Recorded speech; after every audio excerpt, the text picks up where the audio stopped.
Suffering with what we would call today chronic fatigue syndrome, Charlotte Elliott of Brighton, England, was an embittered woman.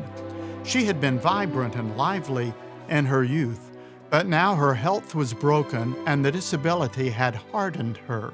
A Swiss minister, Dr. Caesar Milan, visited the Elliots on May 9, 1822. Over dinner, Charlotte lost her temper and railed against God and family in a violent outburst.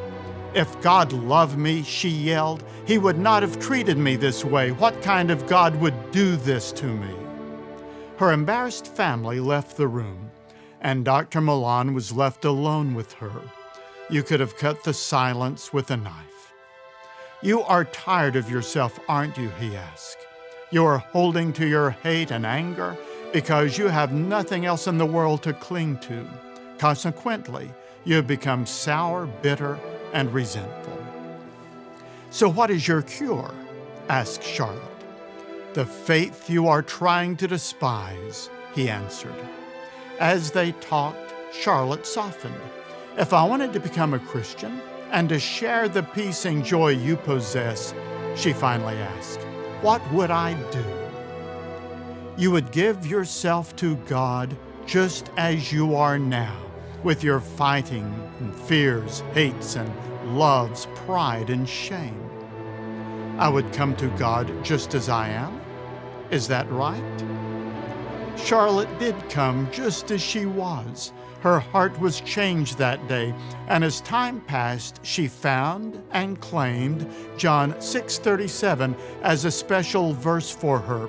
"He who comes to me, I will by no means cast out." Years later, her brother, Reverend Henry Elliott, was raising funds for a school for the children of poor clergymen. Charlotte wrote a poem. It was printed and sold across England. The leaflet said, "Sold for the benefit of St. Margaret's Hall, Brighton. Him that cometh to me, I will in no wise cast out." Underneath was Charlotte's poem, which has since become the most famous invitational hymn in history, "Just as I Am." Despite her chronic fatigue, Charlotte lived to be about 82 and wrote about 150 hymns.